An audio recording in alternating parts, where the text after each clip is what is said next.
everybody, Nigel here from Nigel's Modelling Bench, and here we've got part 3 of the Hellcat build in Airfix, from Airfix in the FAA livery. So yeah, this one's part 3. Obviously, if you haven't seen the first 2 parts, go back, have a look at them. There's a lot in there to see. I'm also building another one of these kits in the US Navy glossy blue colour, so yeah, you can go back and see that one. The way this build goes, basically the US Navy kit is built first, so on that one I go and fill ejector pin marks and then discover we didn't need to. I clean up parts and trim parts and then discover we need to do any mistakes I'm going to make are on that one. And then this one is a much faster paced build, so if you're building this kit pretty much out of the box and you just want to build it, then this is probably the better one to watch for you. If you're a new starter beginner, you might get some enjoyment out of seeing the other one, and if you're a bit sadistic, you might enjoy seeing me make mistakes. So, but I do try not to swear. As far as I know, I haven't sworn on my channel yet. I've come close a few times, and I can assure you I have sworn a few times and turned the camera off and edited it out, because you don't need to listen to that, do you? So basically, what I'm doing on this kit now, we're going to look at the tail wheel area. Now I've done this on the other one, but the video hasn't uploaded yet, so you won't have seen this. So I'm doing it on both because it's quite an important area. Now there are rumours around, I've heard people say that there is an issue with the fit of this bulkhead. So you can see we've got these 2 bulkheads that go in here, this one. We've also got the arrestor hook going in, and I've heard rumours that this is actually affecting the fit. So let's remove that bit of tape from there a minute, because that's going to block our view when we look up inside. Let's just get rid of that. So if I put this bulkhead in here, I've already taken it off and sanded off all the sprue nibs.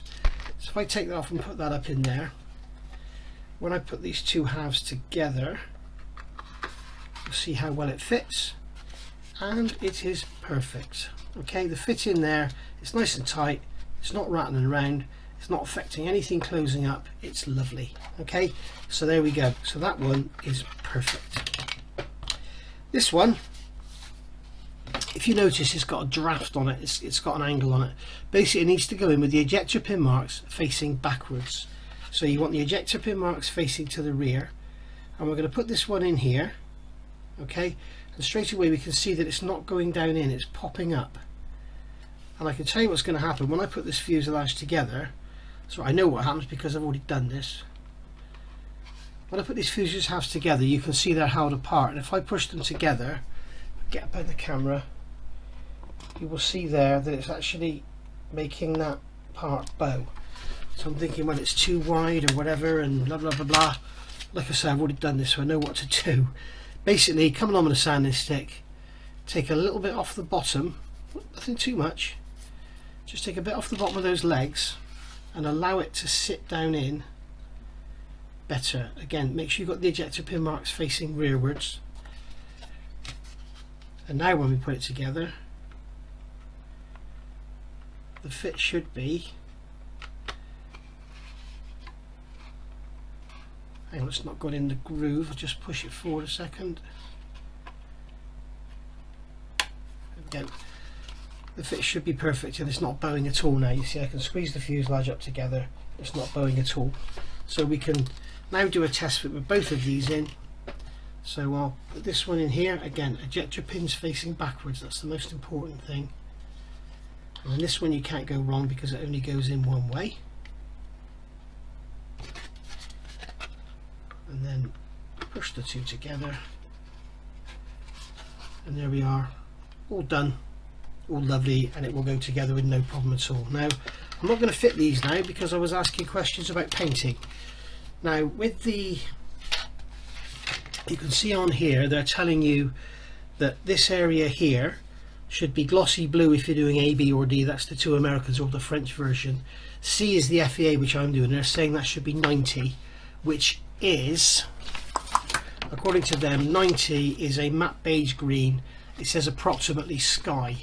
Well, I've had a look, and the actual colour is FS34424, which is Tamiya Sky XF21, or the guns equivalent, which I can't remember the number of now, but pretty much everybody does a sky colour. So that's the colour you want for inside those bays. Now, somebody mentioned, I forgot your name, I'm very sorry, I did mention this in the other video as well.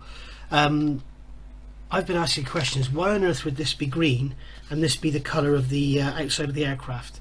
And the guy came back, a guy came back with a comment, and it was fantastic and it made so much sense. Thank you very much. What if they assembled the frame of the aircraft and then skinned it? So the frame of the aircraft was all interior green, and then these panels here, of which there is a panel line there, you can see it on, there is a panel line there, so all these aluminium panels here would have been painted in the correct colour before the plane was skinned, and that just makes so much sense. And that is how they've come up with having the green and the coloured wall in there, rather than just painting it all once it's all built. So yeah, very, very good. Thank you very much for that. Brilliant. And probably right, because there is a video on YouTube you can see where they actually they're building the Hellcat, and you can see that throughout the production there are bits and pieces that are painted. So yeah, well, brilliantly suggested, and I'm gonna go with that. I think that's right. So I'm not going to paint any of this yet. I'm going to paint all this in here sky colour, this will all be green, and then this here will all be green as well. Now, something else I do, I like to make things look a little better. Now if we look at this panel here, it's quite chunky, you can see it's quite thick, so I've got a little ball mill here, which is just like a round or a spherical miller, and I'm just going to go in these holes and just remove some of the plastic from the back of them, and that just means that when you look through that way they look a bit thinner, that's all. So careful not to push so hard you go through. Just remove some of that plastic from there.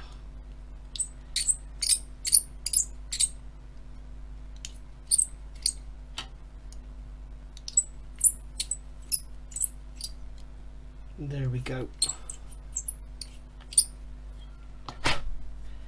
That's that done. Okay, so it just looks a little bit better, that's all. And if you want to thin it up here as well, you can. I'm just going to go around with a blade and just soften that edge a bit because it's a bit harsh, and I think I'll leave it at that for this one. So there we go, that's that bit done. The ejector pin marks on here, they will probably sand out okay. Yeah, they're going to sand out, they're not very deep at all, so I'll just remove them with a skinny stick.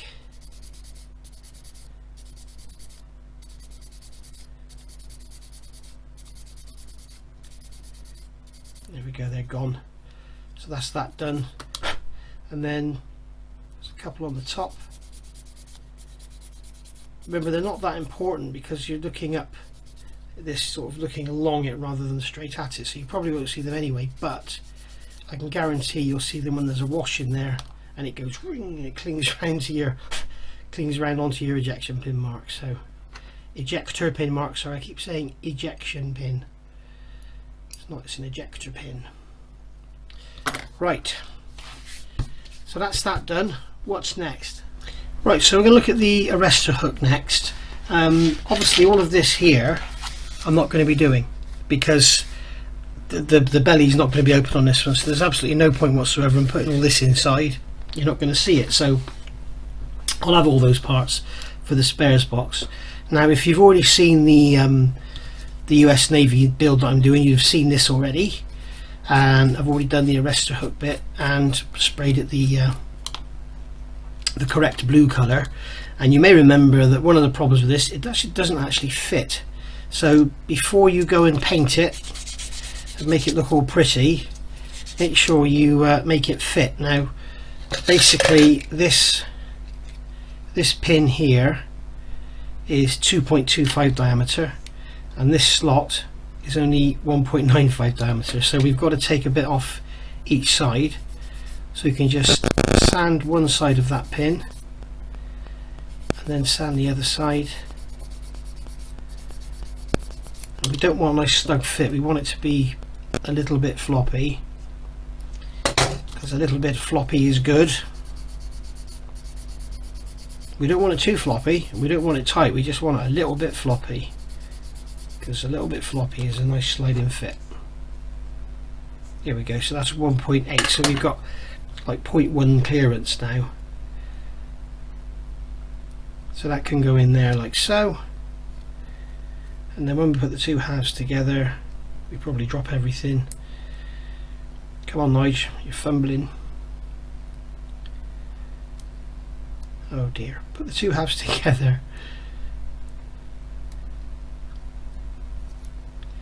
Like so. Then we can get them to go like that. And then when I hold those together tightly, that slides in and out nice and easily. That's what we want. So there we go. So we might want to display the model with the hook out. The other one I certainly will be, because that one's going to be oh, it looks like you can actually no, not if it's glued, you won't get it in there. So yeah, the other one's going to have everything open, so I'll probably have the arrestor hook hanging out the back as well. So that'll be a good little challenge with the painting, get some proper scratches on there and stuff. So this needs to be painted up now inside here, because you're going to see up inside there, and I fear that putting that inside and then trying to paint it means you won't get to see the finished, the colour in there. My worry is seeing grey plastic. As I'm sure you're all aware by now, I hate the thought of looking up and seeing an unpainted item. So that one needs to be painted green, and this needs to be painted duck egg green or sky, the same as inside there does. So I'm going to get on and do that now. My airbrush here, it's a Iwata Revolution BR. I just spilt some paint down the outside of it, that's what that is there. So and I've got my paint, which is H74 Sky Duck Egg Green, Great Britain Aircraft World War II. I like using guns where I'm going to be having any moving parts or anything, because it's a lot tougher than Tamiya. Tamiya tends to scratch off very easily. So the Vallejo is even worse, you just look at that and it falls off. So basically a piece of paper to protect the port. Just going to check my flow and then just gently start applying some paint. And I've got this thinned roughly 50-50 with some Mr. Hobby levelling thinners, Mr. Colour levelling thinners should I say. Let's just get a little coat on there, just a little tap coat to get it sticky, and then I can add some actual colour to it. The other thing with this paint, it always goes down. Guns always tends to have a very slight sheen to it, and in my opinion it always goes down smoother. On quite a few occasions with Tamiya I've had that rough finish, which I believe is the paint drying before it's actually landing on the model. So with this stuff I've never had that. So there we go, that's the arrestor hook done. Now these here, I'm just going to do, what I will do is get some little clamps. Okay, what I've done here is clamp them so the clamp's on the top. I'll obviously have to paint them after the seam's done and everything, but I just really want to make sure I get some paint inside this end, because I think it's going to be visible. A bit heavy with the paint there. I think it's going to be visible, so I just want to make sure I get paint in the nooks and crannies without getting paint all over the arrestor hook and having that glue itself in there once it's fitted.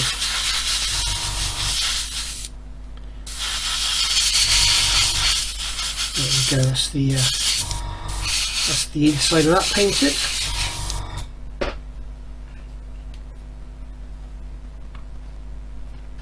Just make sure I got inside there. Yes I did, yes I did. Right, and now we can do, let's get the arrestor out of the way.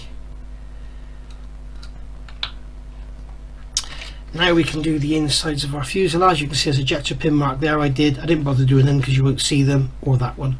So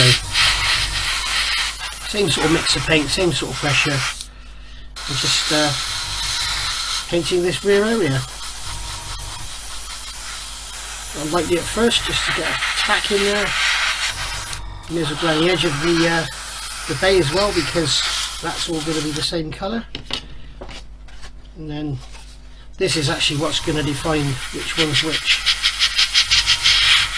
The other one's going to be glossy sea blue in here.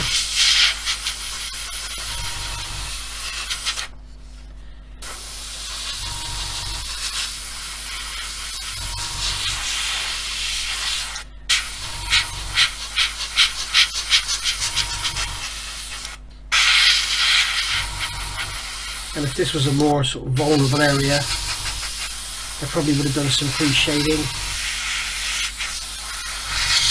I may do some post-shading, we'll see.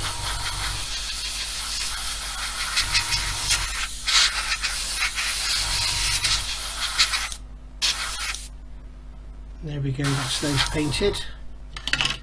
Another quick coat on this one.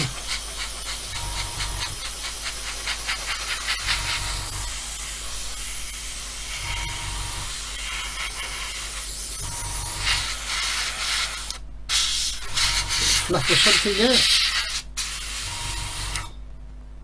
And there we go. Not really being mega fussy with it, because at the end of the day, you know, you're not going to see much up in there. So maybe I'll do a bit of post shading. Let's see. Yeah, why not? Okay, so what I've actually done is added a touch of green to this colour, just to make it slightly darker. So just test a bit, check the flow, just test a bit on here. Also added a lot of thinners, so it's very, very thin now. And all I'm going to do now is just go around and follow where the panel lines go. It's just literally, it's the same as doing pre-shading, it's just that you're doing it after. Okay, and that just gives it that sort of slightly sort of tonality. It's an artistic effect more than anything, and in reality you'll never see anything like this.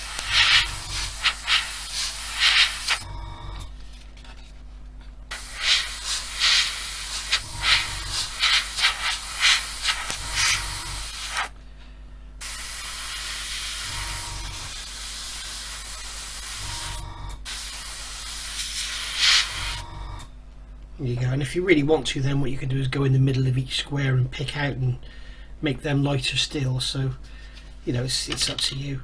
But there you go. There's your kind of effect you can get with post shading rather than pre shading. So there we are. And just to show you guys what I've done here, I've got some of the duck egg green in there with a spot of white, so it's a bit lighter. And then what I can do is just go along in here and just test it. And then I can just go along in here, and then in the middle of the panels just add a tiny little spot of paint in the middle of each panel, like so, like that, and that gives you even more effect. Then you can see the difference now between the two. Okay, so I could just go in there, literally just adding a spot. It's very heavily thinned. I'm hardly putting anything on. I'll just show you a little bit heavier in there. You can see that it just breaks down that sky green colour, and then you get that kind of effect. And then when you put a wash in there, boom, it all comes to life. Alright, so that's just a little tip for the younger or newer modelers out there that may not be so familiar with this kind of thing. So there you go, guys. Okay, so our pre-shade is all dried off now, so now we can start to add some green. So blow some through the brush. I think I've mixed this a bit thin, to be honest, but that's okay. We'll just have to put lighter coats on, like so. I'm using Vallejo Interior Green, or Vallejo is the correct pronunciation, I believe, purely because it doesn't smell, and it's not very hard wearing paint, unfortunately, Vallejo, and in this area it's not going to see much contact, so it's going to be you know, it's suitable for this area. I wouldn't use it in a wheel bay, I don't think, because you can't, I don't know, a lot of people love it, I don't. So yeah, this paint is way too thin. I'm going to have to go and thicken this up. Okay, so this should be better. This is pretty much straight out of the bottle.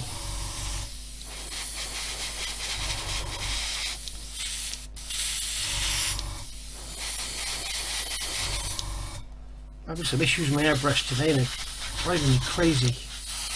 I just want to get this paint done so it can dry, so I can carry on tomorrow. It's Friday evening at the moment, and I want to get this done so that I can carry on with some other stuff.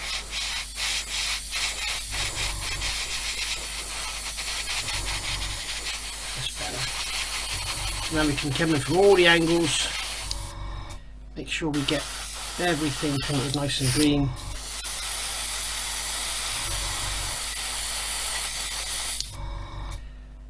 And I just want to get this airbrush stripped and soaking overnight, because it really has got some issues.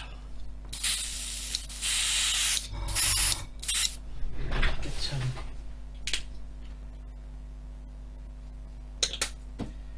a drop of thinners in the paint.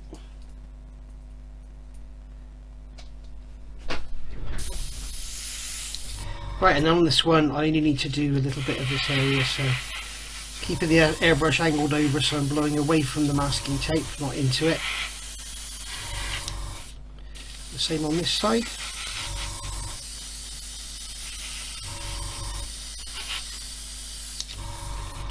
And just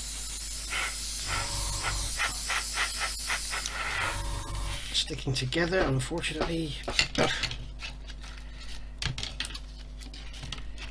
Just if it appears that I'm rushing, guys, I am.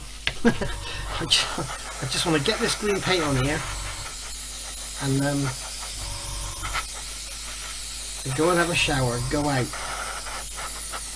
My target was to get this on here tonight so that tomorrow I could carry on with some other stuff, and I'm having all sorts of issues here. This is not a good video. 1 minute the paint is coming out too thick and the next minute it's too thin. I've got these black lumps coming out, even though I've cleaned it through time and time again. They're going to strip the whole thing and give it a good clean. And please, with all due respect, please don't add comments about like get yourself an ultrasonic cleaner, use this, use this, use this. I know exactly how to clean an airbrush. It's just that I've got something here that's something's not been compatible with something else and it's causing issues. But I'm happy with that. That's for what this needs to do. It's good enough. Basically, all this is what we're going to see the other side of that bulkhead, which isn't very much at all. So let's get this masking tape off, and you can see the difference there between the interior green and the sky colour. There we go. So that looks alright, doesn't it? And then when we put the bulkhead in, what we will see is when we look up through, we'll just see that green through there when we look through the tail landing gear. So that's all I'm worried about, is just getting that bit there done.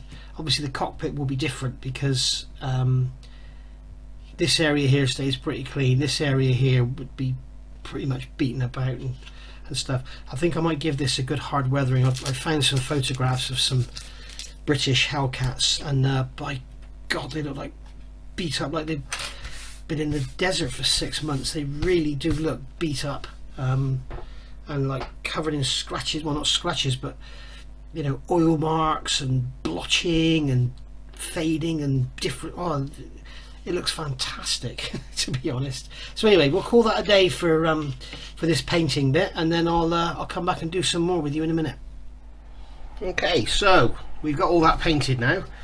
So now we need to get this together. So as it shows here, got these two halves going around the arrestor hook, and on this one, I'm actually doing this one before I've done the other one. So I've broken my rule. My rule is that the other one is always done first. So there we go, naughty boy me. So that goes in and out like that, so I can have that out and then I can glue. I'll use the quick setting for speed. So I can put some glue in here. That'll hold that in together. Like so, and then I can put some over the top. Plenty in there, make sure it doesn't fall apart, although the fuselage will hold it together anyway. Oops. So there we go, that should be all glued up solid now. And I'll put a little bit on this area here. And if you can hear a funny noise in the background, it's not distortion, it's my dog chewing a plastic peanut butter pot. And no, it doesn't have palm oil in it.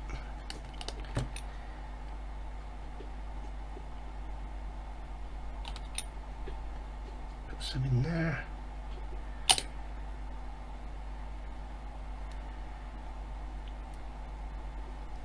That, I think, should do us. Then what I can do is lift that up, put some in there, just move that back.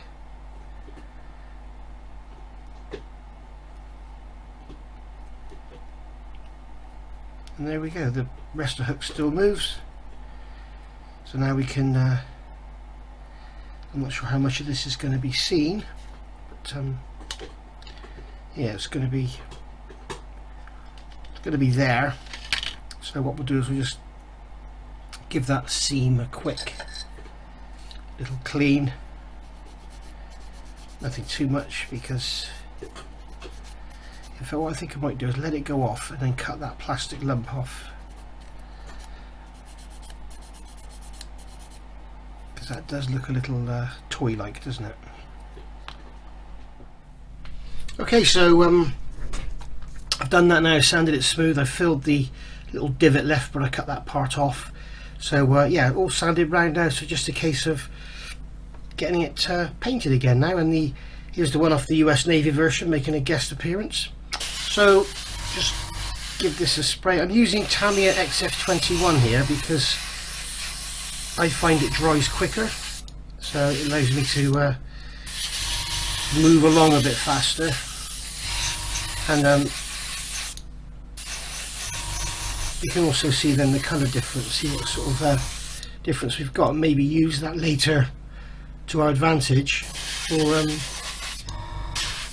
some aging and weathering, you know, because I've seen some pictures of these English Hellcats, and by God, they were beat to death. I think I mentioned that earlier, didn't I? They're unbelievable. Really, really battered. So yeah, you can't go too far with the weathering on this one. So that's that done. We can see the difference in colour is slight, so we could use that to our advantage. And also the the Mr. Hobby paint has always got a slight sheen to it, whereas the Tamiya is dead matte. So there we go. I'm going to get this one painted now. Okay, so now we're all painted up and everything. I think what we'll do is do a dry fit, test fit, and see if the paint is affected or anything. I mean, this paint is very thin. There's not really a lot on here, but you heard that clip into place then, which was a nice touch. And then this one's going to go in here like so, and that one hopefully will stay as well. And then this one here is going to go in like this. And then we can take the other fuselage half and come along and clip them all together, see how it all goes.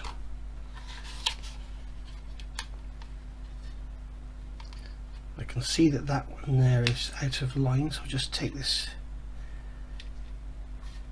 There we go.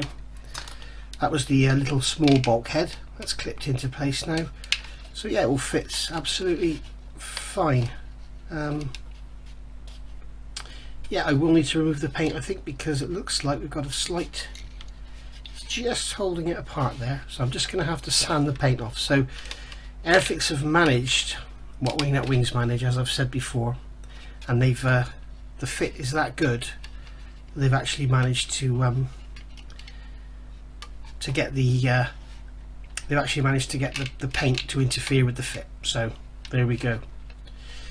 So this has been, what is it, part 3, and I'm going to call it a day there. In fact, no, what I'll do I will just sand this off just to prove to you that what I'm saying is correct. Let me take a standing stick. It's a fairly coarse blue. I'm just going to remove the paint from here.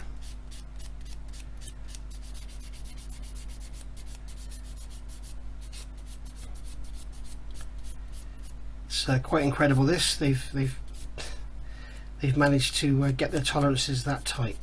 So that's one of the beauties of CAD. Also one of the downfalls. I've known young engineers designing stuff before on CAD and they don't put any clearance in. So you know, if you make a 25mm pin and a 25mm hole, they won't go together.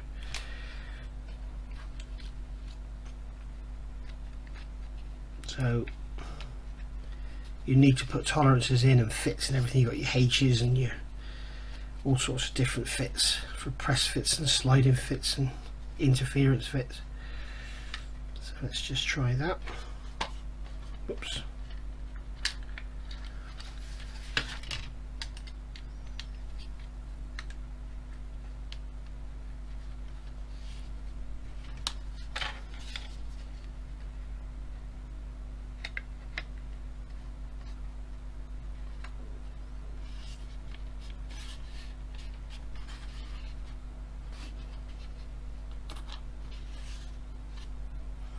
Something stopping it. I think it's the arrestor hook.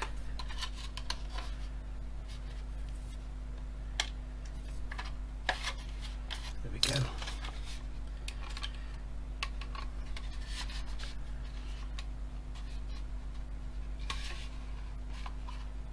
And that one's out again, that little bulkhead, so I'll just push that one in. That clips in and then it goes together lovely, like so. Nope, something's not right. And there we go, all fitting lovely now. Found a couple of things. Basically I've had to sand the paint away from the bulkhead and that bulkhead, and I've also had to scrape the paint out of the joint where the bulkhead goes. The other thing I found is when I started to put this together around here, I was getting a gap and I couldn't stand it because the bulkhead was way back here. And what I found was this, if you can imagine looking down here, these joining faces, instead of being flat, they were like that. So may just be my kit, maybe all of them, I don't know, but they were actually like this. So I've just sanded them out and now they fit together. They fit together lovely now. So something worth looking at on yours to get a nice joint here. It was like fine here, it's fine there. You can see there's still a tiny gap there, and yes, because the faces are actually like this. So just a gentle sand with a stick just to get them flat was all I had to do. But that all fits lovely.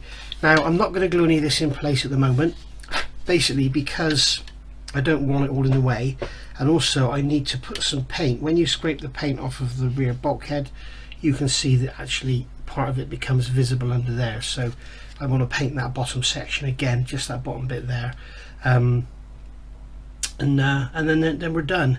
So I think we'll call that a day for this part. We've covered all this bit of painting and the tail wheel and all that, the tail wheel area, and the next part is going to be the cockpit. Now if you're following the build on the US Navy version, I've done some bits and pieces on that. I've made a video in part 7 which is just called bits and pieces, I think, and then that'll go out now today. Today is Saturday the 29th, is it? Yeah, 29th of June.